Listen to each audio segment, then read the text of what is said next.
Welcome in to Greenville Grit, Greenville residents in touch on 103.7 WTIB. This is the local show that keeps you connected and in touch with the issues that affect what's happening in your community. Greenville Grit is sponsored by Ribeyes, Kid Construction, and Greenville Toyota. Now, here are your hosts for Greenville Grit, Terry Williams and Michael Overton. Good evening and welcome to Greenville Grit. I'm Terry Williams. I'm Michael Overton and I'm Dennis Mitchell. All right, Dennis, good to see you again. Nice It's been a to see few you weeks since we see you. Hope you had a good Christmas and good New Year's. I did, and you guys did too. I've been following along on some of the great shows you've been doing. Well, thanks. I hadn't done too many. We had a couple of repeats over the holidays, and then we've had Brian Brown and Brian Brown and our exiting police chief. Yep. And then, of course, last week we had Henry, and he sort of set the tone for what we had covered some of last year and what we hope to look forward to covering this year. So kind of fun to interview the boss, right? Yeah, I thought it was. It was interesting. So now we got Dennis back, so we can talk today about what we have to look forward to in city council issues going forward. There you go. Yeah. Well, before we talk about those, we always have to thank the sponsors that allow the show to go on. Thank you so much, Greenville Toyota, for your loyalty to the show. Been on with us since the beginning. That's if you're looking awesome. for a new Toyota or Scion vehicle or a new used car, call Craig Ghost and the Greenville Toyota team at 321-3000 or on the web at greenvilletoyota.com or in person across from Fresh Market in Greenville on Memorial Drive. If you're looking for a good steak and a good baked potato and a good salad bar, go to Ribeye Steakhouse. Yes. Make sure you mention the Greenville Grit and you get a surprise. I don't know what it is, but That's okay. I think last I heard it was a free dessert. So go by there and mention that. And they are located at the corner of Arlington Boulevard and Fire Tower Road in Greenville, as well as in Williamston. That's right. The Overton Group, real estate professionals serving all of eastern North Carolina from Raleigh to the coast in property management, business brokerage, commercial sales and leasing, and residential brokerage. And lastly, Kid Construction Group, the Green Builder. looking for a green home, not actually green in color, but That's green in right. efficiency. Call Kid Construction Group. You can find them on the web at kcgbuildgreen.com as well as on Facebook.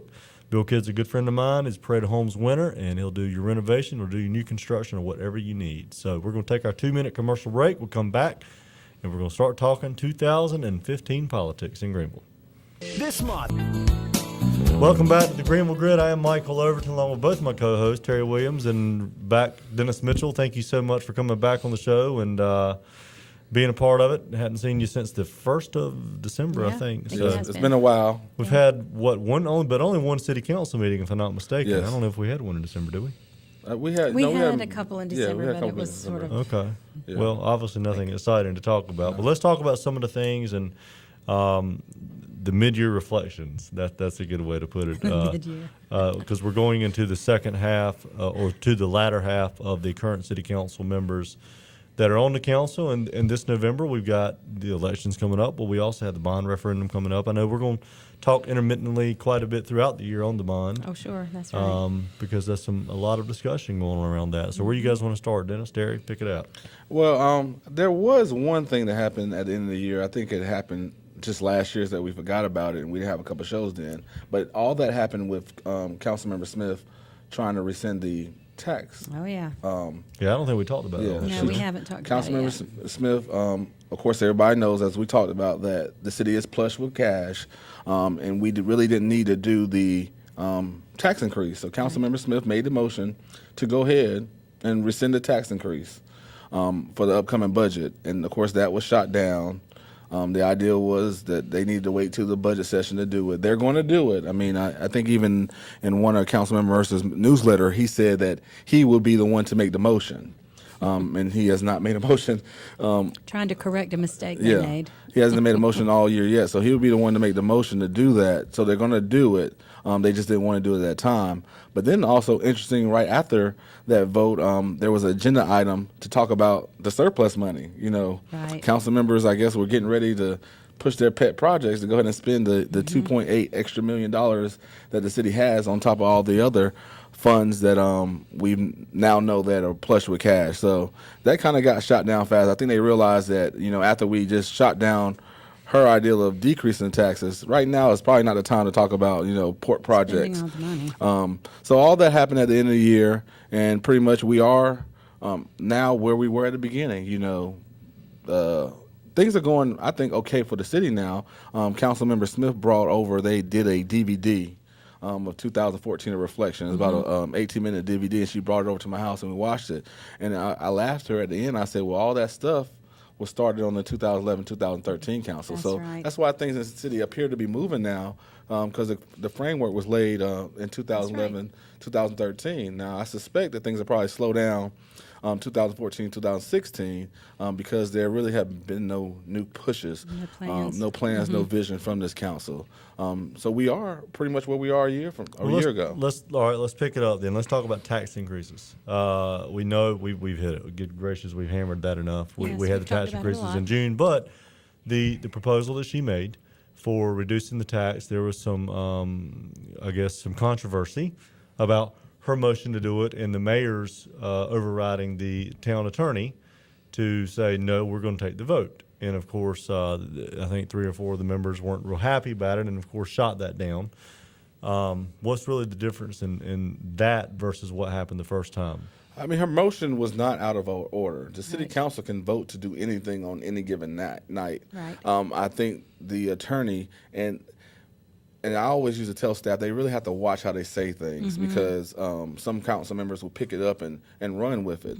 I think his wordage probably was a little stronger than what was meant. He was just letting them know it's not on the agenda. Right. I mean, just giving them clarification, not on the agenda. So the mayor had a rule. Were the previous tax increases on the agenda? It were not. It was not. And I never seen. So there's really no difference between the two. And I never seen it. And when I was on council, there's been items always brought up the night of that were not on the agenda, and I never seen the attorney ever make that statement and make the mayor rule whether or not to vote for it or not. But I think it was the right thing to do since, as was stated, the original tax increase wasn't on the agenda and they voted for it. So why not vote to rescind it? I mean, I think right now it's them trying to get control over it. Councilmember Smith has been pushing this from the beginning to repeal that, and it's an election year, and I think they want to take credit for the repeal, but I hope the voters are smart enough to see the games that are being played on the city council. Well, I hope they'll realize to take credit for the repeal is one thing, but just to fix the mistake you made, that's what they're basically going to be doing. And they're going to make it, they're going to paint it, the election paint it and make it look like it's something big deal they did. I surely hope they don't think we need a hearing for the repeal of the tax. No, they're not. Well, we've already going to pay into it 1 year anyway. Yeah. So even if you repeal it, the next year's budget, the citizens have It's already just been got overtaxed. that much more money. Yeah, you already been overtaxed for it. So, I mean, Well, in the meeting, in the council meeting on Monday night, they put forth their 2015 legislative initiatives, and one of those was to come up with some sort of funds that, through a state approval, to take the place of the license fees that they've lost, so to speak. Again. Let me just say this, though. What they're doing right now, and to talk about that in the planning session, is what they should have done before they increased the taxes. They should have talked about it then. This might be coming up. We don't know if it's going to be coming up as a shortage or not. They should have waited then and discussed the very thing they're going to talk about in the planning session instead of raising our But taxes. they keep talking about how to replace the funds that they lost. They haven't My lost them argument yet. is they haven't lost them because they never had them. That's right. They're still back where they were, Exactly. still bringing in the same money. Right. This was That's additional exactly money right. that they had proposed to get that they had never gotten. They keep saying, we want to replace what we lost. You never lost it. You never had it. And plus, they've got all this money everywhere else. That $600,000 is, of course, a huge amount of money, but they have more than that in other funds. And I want to just make a comment. This $2.8 million that they thought about spending for their pet projects, why can't they go ahead and spend that and go ahead and jumpstart the repair of all these roads? Why can't we have additional funds go into that? Not wait when if the citizens pass the bond, that bond money is just barely going to touch what we really need to do. So use some of the 2.8 for that. Get it started even more. Why have we got to? If that is such a big deal, and it is, to fix our streets, we don't even need to be thinking about spending it in any other place except to fix our streets at this point. I mean, when I think about what's going on in council, I can do nothing but sit back and laugh, and it's like almost like a lunatic laugh. The hypocrisy that's taking place. They ready to spend this $2.8 million to get the fund balance back to the 14%, but they railed against us for doing the same thing. Yeah. And they talked about our budget process and how it was unprecedented, and we had all these meetings and behind closed doors and all this stuff like that. But that budget process was nothing, and now they put together a haphazard tax increase for the citizens that's not needed, and we're in this situation. It's like, where's the fact checking going on here with the regular media, the newspapers and the Right. media outlets? I know this station does a lot, but where's all the other fact checking taking place? At the end of the day, regarding those tax increases, I met with and I don't like mentioning names here, so I'm not going to start now, but meeting with one of the council members, and part of my discussion with that person was, they said to me, we had to do it based on the preliminary estimates we were going to have a shortage. My argument back is, no, you did not. No, you had plenty of You time didn't have to to do it right then. That's right. You could have gone through the normal public hearing process. You could have waited 30. You could have waited 60 days. You Right. could have waited, we already know now, 6 months. Right, exactly. But they chose not to do that. They knee-jerked and are paying Which is what a they bit do of a a price lot. on that. Mm-hmm. Well, I think, too, going back to what Dennis said about the budget, when Dennis was serving on the council and they went through the 12 or 13-week budget process and really got into it, each council member really knowing what was going on, I think this is obvious by the excess funds not needing the tax increase that they didn't do that. I hope they've learned from that mistake, and when they go forward in the next budget, I would hope that they would take more time and go into each item and area in a whole lot more depth and find out that we don't need to have this tax increase. Well, I think it would help, too, from a city's budgeting standpoint of trying to work with the state to get the state. I believe the state requires them to have budgets turned in within a certain amount of time, and then the state comes either right after that, like 30 days or whatever it is, and it's not enough time really for cities to get a grasp of their budgets, not knowing that the state's going to make a change. So I get that. It'd be nice if the two could work something out there. But That's true. This goes back to beating a dead horse, but when they first all got into office, they put their attention on the wrong things instead of going on and delving into what was coming up with the money. And that's the heart of everything that the city can do has to do with how much money we have or don't have. But that's the problem. We don't know how much money we have. And we don't know. So they don't know. We know that we have a lot of money in funds, but no one really absolutely knows Yeah, it needs to be out there. who has what. And why would they have even suggested a tax increase until they went through their audit? I mean, wouldn't the audit have told them exactly where they are, and whether or not we even have Within needed a 4 tax months increase? after that tax Exactly. increase, they had the audit. Why could they So we not still have a waited? lot of questions, even though we keep bringing up some of the same subjects. But I'm not seeing that the way that they go about doing things is going to change. So that's why we keep talking about it. But the amazing thing is that people need to know that audit was pretty much the end of the year audit from the budget that was passed from the 2011-2013 council. That's right. So we were able to keep the revaluation of property taxes the way they were, do all the stuff for economic development, had roads and all that extra cash. stuff, and then ended up with a surplus. right. See, they were playing with wordage. They kept on saying, we're above the 14%. You are $2.8 million above the 14%, which is probably somewhere around the 16% range. Right. So we did all that and still came above the 14%. That's right. So, I mean, it's just amazing. Like we're talking about, I was looking at the upcoming agenda for their planning session, and they're going to get a vision, because that's the whole planning session, is for them to develop a vision, come up with a strategic plan and objectives. I mean, I guess it's good in the last year of the term to do that, but we still need to go forth. I go back to economic development. I mean, there's been absolutely no focus on that, and I say it again, that when we have that strategic plan done, the first thing they said is that this is the basic cookie cutter economic development plan. This will get you started. But this is by no means what the city needs to be doing to move forward. This is what the basic level cities are doing. So the first thing that I would have done in this council is let's continue focus on economic development, figure out how can we strengthen our plan. Now, luckily, we had a lot of private activity come available, and that's what's keeping this thing going. That's right. But we still have to focus on bringing jobs to the city. And that's why I think the vision needs to come in place. What do they want the city to be? Are we going to be complacent? Are we just going to go the way we're going now? Or is it our mission to move forward and build a city to be what everybody in Greenville thinks it can be? I can right. answer that for you. You want me to answer that for you? Yes. Sure. I think there's a difference between politicians and visionaries and leaders. A politician is concerned about how they're going to get their next vote. And a lot of times they're scared to make it, or they're going to try to float with the wind or float with the waves. If the wave's up here, they want to be over here, but if it switches, they want to be over here. Right. The problem that causes complacency in that they don't want to put initiatives forward because they're scared it might be the wrong initiative and could possibly backfire. A leader understands through risk taking that they can do something that has a likelihood of passing, but also has the likelihood that it may not. Right. And if it doesn't, you have to at least take a risk. Some of the most successful business people in the world, my dad is included in that, took a huge risk and a huge gamble to do something and were successful because of it. But at least they achieved success by taking the risk. as a leader, you have to do that. And as what I've seen on our council for the last year, there's no vision. That's one of the things I've talked about so many times. We've got to have vision. Who's going to step forward and be a leader? They don't want to do that because they're scared they're going to make the wrong decision. So I know we pick with some of the council members that try to jump on the bandwagon after something, and economic development is a perfect example of that. It's easy to talk about, yay, they've done a great job. That's right. You know, the same thing's going to happen on the parking deck. Yeah. What a great addition it was. But the people who are coming in and they're saying, yay, great parking deck, probably did not support the parking deck Right. installation because they were concerned, oh, we're spending this tax dollars, we don't need it. Right. Well, now they're going to say, oh, wow, we actually really did need it. This is a great thing. That's the difference. We've got to have people who are willing to take a risk and who are willing to possibly risk political failure. But at least they tried something. And that's my entire issue with everything that we've got going on in our city I council. completely agree. Nobody wants to take a risk on anything, which means we're not going to grow and we're not going to get better as a city because nobody wants to put anything forward. And that's excellent, Mike, that you said that, because look at what we have. We had the Tar River Legacy Plan.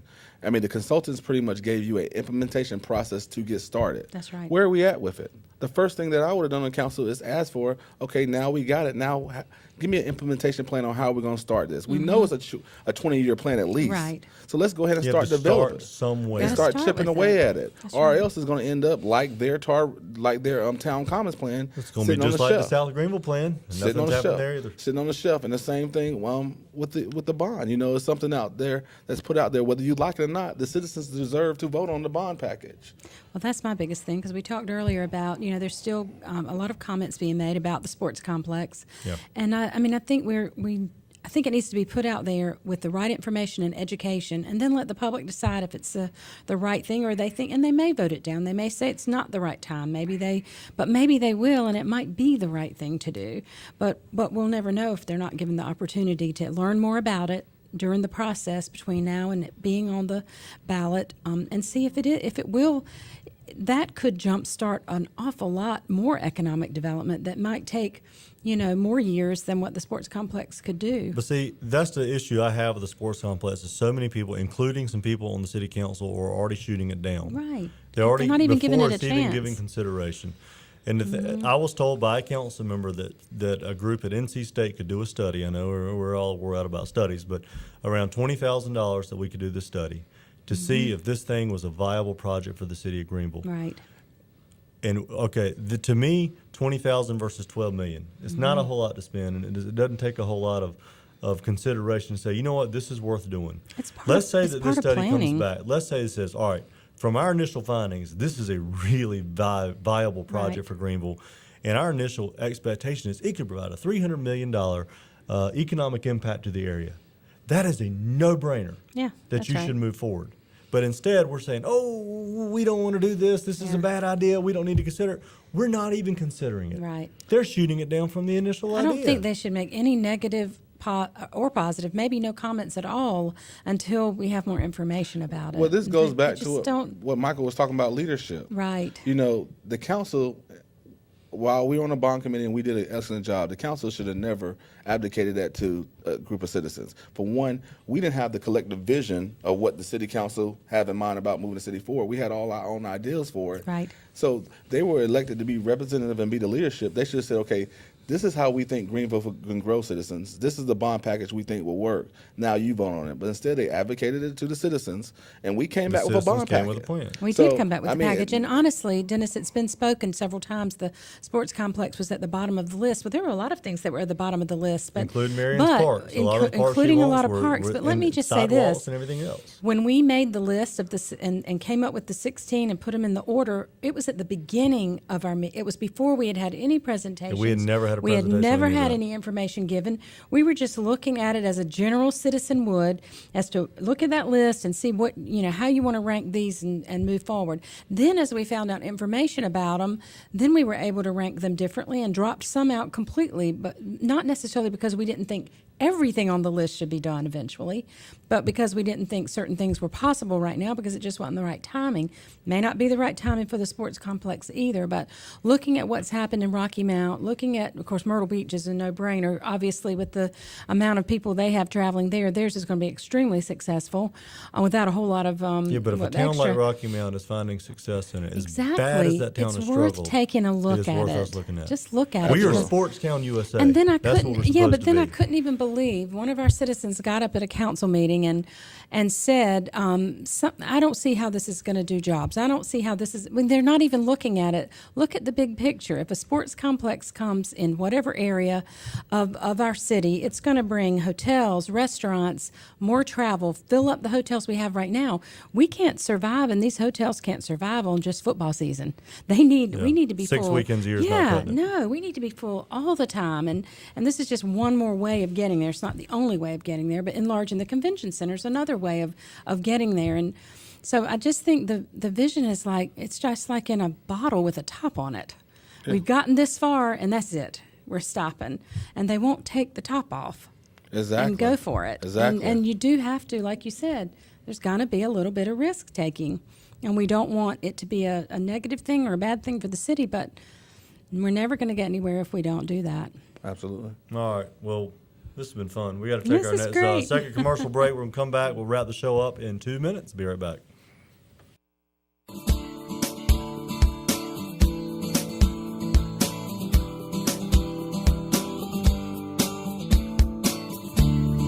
Well, welcome back. Here we are after our final commercial break, and we've just been talking about the city council and what's going on and where to look for the future. And now we're at the point where we have this major planning session going on, and That's right. I want to talk about that for a little bit. Yeah, tell us a little bit about how the planning session works, and I think it's like a day and a half or a night and a day, and just exactly how the process is so the public knows. Well, I mean, that's what it's time for the city council to come together and review, the last year and the plan for the future years, and to talk about some of the major issues. Mm-hmm. Well, now they have a lot more time than a council meeting, and look forward to talking about those issues. So I suspect we're going to hear a lot about, capital improvement projects, probably some about the bond commission, the bond coming up there, Right. and anything else they want to throw out there. I mean, the agenda is put together very vague, so you don't see exactly what they're going to talk about. So I implore the citizens to pay attention. You're allowed to go participate in those meetings. They're probably going to be replayed after that. I don't think they can do them live out there at the golf course Right. where they do the retreat at, but the citizens are more than welcome to show up to those meetings just like any other council meeting. So it starts Friday night. I'm not sure about the time. I didn't write that down, but there'll be a Friday at session 6. Friday night that'll last maybe 8 or 9, and then they have an all-day session on Saturday. Yeah, all these sessions Saturday I think starts at 8 o'clock. Start with a little breakfast, and they go to about 4 or 5. Okay. Well, it'll be very interesting to see what comes out of that planning session. Oh, yeah. So it will be taped and will be shown later? Yes. Okay. That's the That'll way it be normally works. interesting. Well, Okay. this is also, we mentioned earlier in the show, this is election year. One of the things that Calvin Mercer has presented is for us to have discussion of switching the terms to 4-year terms. Right now, they run every 2 years. So let's talk about that. Terry? Well, I'm not. I'll tell you, if you like what you have on the council right now, you're going to think 4-year term is great. If you're not happy with it, you're going to think the 2 years is the only way to go. I have not got complete knowledge of exactly how all that works, but you mentioned before maybe staggering terms and different ideas. I don't like that our city council is on an off-year election. I mean, if our state legislatures are every 2 years, we may need to figure out a way to do a third year on the next round to get it on the same schedule as the state legislatures. Right. And I'm open to the 4-year, but I want an absolute cap that once you've served 2 terms, you're out. Right. In any capacity on the city council. Worries me about 4 years. Look at what we've had in the no action council this year. Could Greenville stand a no action council for 4 years? And that's the bad part about it. That You get really bothers me. And I guess kind of the thought about when the discussion was about the school board. If you Right. get a bad council in there, The school board was 6. it was 6. It was longer. Yeah, If you that's get a way bad, many. coun- Too you many get a years. bad council in there, you're kind of stuck with them. And the 2 years allow you to switch out quicker. But one of the Or keep what you got if you like it. And one of the Yeah. negative things about it is that want to try to take the politics out a little bit. Yeah, but you're only And working people- for a year and politicking Yeah, for a year. yeah. And people are re-campaigning over and But over so again. is our state legislator. Yeah, it's the same way and it works with them. them. It I think, works. if all, we should talk about term limits. Period. Even the Right. 2-year term. That's my comment. It had nothing to do with the 4 years. There needs to be term limits. Period. Exactly. Right. You know, once you've hit 8 years, that's it. You can't. There at some point there's a cross that happens where you go from worrying more about what you can do for the city, more so than what the city can do for you. But you look And I at think the longer you stay, it's more about what can I get out of this and not what I'm doing for the city. And I'm not saying everyone's like that, but that can happen. I think we need more detail. I know they mentioned there were 20 or so cities they had looked at the different term limits across the state, and I mean different terms across the state. Some are 2, some are still 4, some are staggered, some are not. So I'm sure there's a lot of discussion that still needs to come about, and the public needs to be educated as to what it will mean if we change it. I mean, it's, especially if you have a major turnover in the council. I Right. mean, you got a group of people coming in that are completely started from scratch. Right. That can be tough on a city. That's right. I guess it I can. don't know, Dennis. Max Joyner walked away after 3 terms, 6 years. Brian Kittrell walked away at 3 terms at 6 years. So did Mayor Parrott. Most people walk away after 6 years. Right. We have, I think, a dangerous precedent that most of the council is moving on to their 8-year term. Right. And the complacency set in. I mean, your will to be optimistic and make those challenges are going away now after this term. You've been on there so long. Well, I think so too. A guys, lot it more was a fun show. discussion. Lot more Fun discussion show. to come. It's always amazing how fast 30 minutes goes. Thank Yeah. you so much for joining in with us. Again, we've got to thank our sponsors, the Overton Group, Kidd Construction Group, Ribeye Steakhouse, and Greenville Toyota. You can find us on YouTube if you just type up Greenville Grit. That's right. Also at 6:30 tonight, as you know. But also Friday night, 6:30, and Saturday morning, 9:30 on Cable 7. Thank you so much for joining in. We will see you next Wednesday.